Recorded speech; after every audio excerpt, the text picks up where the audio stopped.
प्रिय दर्शकों, दैत्य गुरु शुक्राचार्य का देवगुरु बृहस्पति के साथ महायोग बनने वाला है।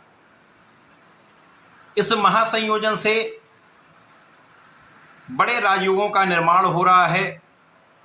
दैत्य गुरु का परिवर्तन विशेष रूप से अत्यंत महत्वपूर्ण है, जो निश्चित रूप से कुछ बड़े विशेष लाभ प्रदान करने वाला है।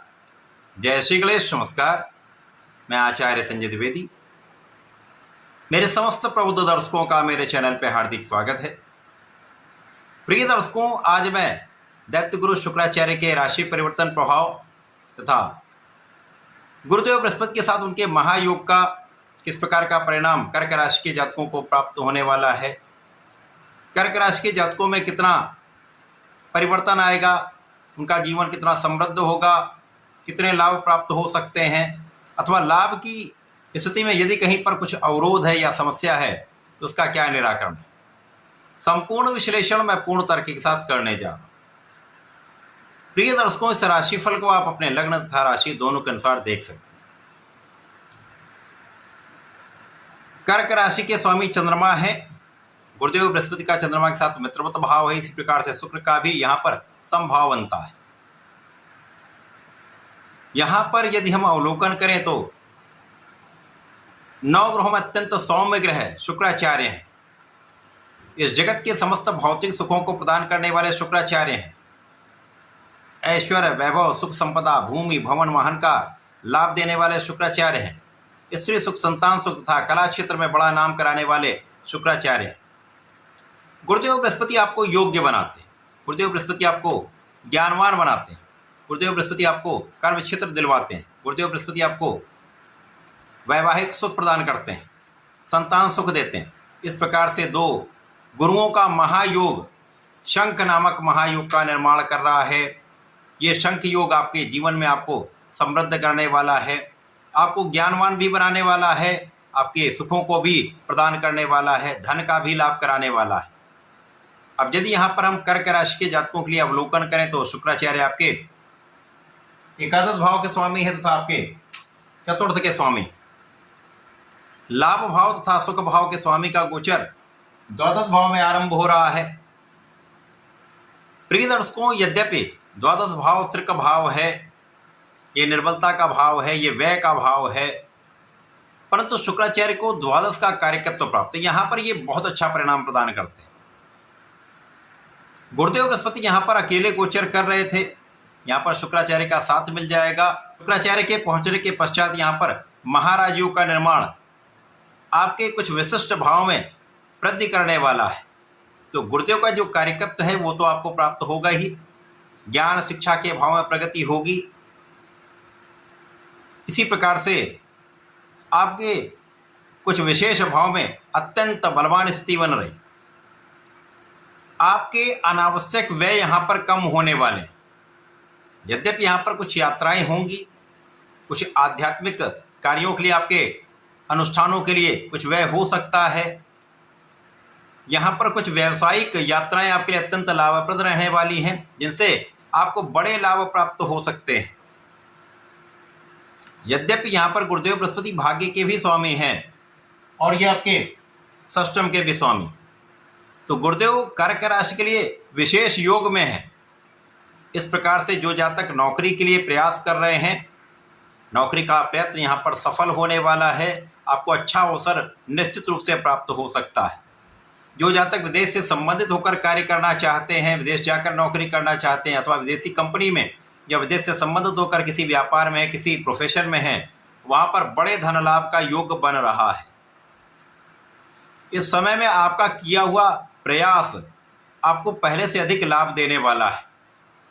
यद्यपि यहाँ पर आपको मन के अनुसार उतना लाभ नहीं मिलेगा, आपको लाभ प्राप्त करने के लिए अधिक प्रयत्न करना पड़ेगा, लेकिन धन की निरंतरता बनी रहेगी, लाभ की निरंतरता बनी रहेगी, जिसके कारण आपके जीवन में बड़ी कोई कठिनाई भी यहाँ पर उत्पन्न नहीं होने वाली। इसी प्रकार से इस समय में शत्रुओं पर अंकुश रहेगा, आपके विरोधियों का पराभव होगा तथा कानूनी समस्याएं यदि कुछ हैं तो वहाँ पर आप विजयी रहने वाले हैं। वहाँ पर किसी प्रकार का कोई संदेह नहीं। इस समय में आपके धन के आगमन से, आपके लाभ में वृद्धि से, आपके सुखों का आप उपार्जन करने वाले, सुख वृद्धि करने वाले। इस समय में निश्चित रूप से आपके भूमि भवन वाहन का योग प्रबल होगा। भूमि भवन वाहन का सुख आपको 100% प्राप्त होने वाला है। प्रिय दर्शकों, भूमि भवन वाहन या जो भी आपके संसाधन हैं वो आपको प्राप्त होते हैं, लेकिन जब शुक्र का साथ मिल जाता है और शुक्र 12वें भाव में होते हैं तो ये बड़ी मात्रा में प्राप्त होता है। बड़ा भवन, बड़ी भूमि, बड़ा वाहन, सुखों में वृद्धि पहले से अधिक हो जाती है। इसी प्रकार से आपके ऐश्वर्य वैभव में, मान सम्मान में वृद्धि का योग बनता है, परंतु कहीं कहीं पर आपको अपने व्यवहार पर नियंत्रण रखना होगा। आपका जो मन की चंचलता या मन का भ्रम कहीं न कहीं इस यश कीर्ति में कुछ कमी कर सकता है, तो यहाँ पर सावधान भी रहने की आवश्यकता है।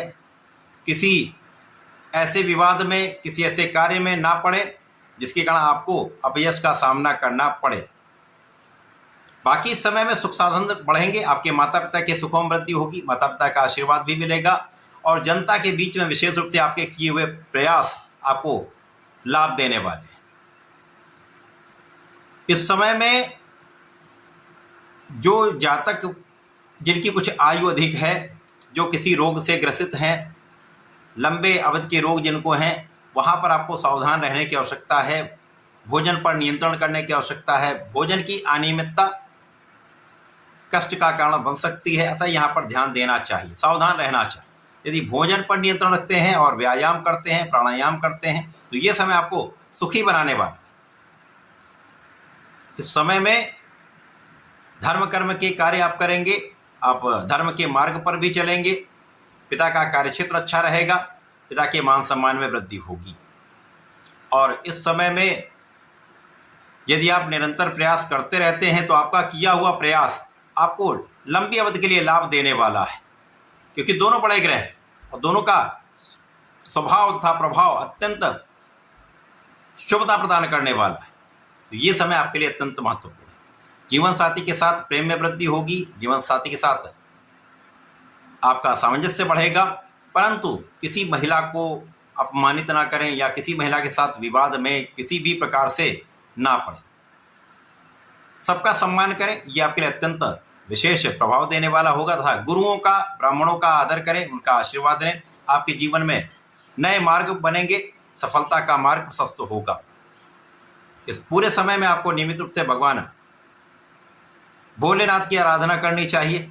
नमः शिवाय पंचाक्षर मंत्र का जप करना चाहिए। प्रत्येक सोमवार को दूध से अभिषेक करना चाहिए, गंगा जल से अभिषेक करना चाहिए। तथा इस समय में यदि गुलाब की सुगंधि का अर्पण करेंगे, निश्चित रूप से आपके जीवन में अत्यंत प्रगति का अवसर आपको प्राप्त होगा, सुख साधन अवश्य बढ़ेंगे। जैसा करके इसका लाभ लें। धन्यवाद, नमस्कार।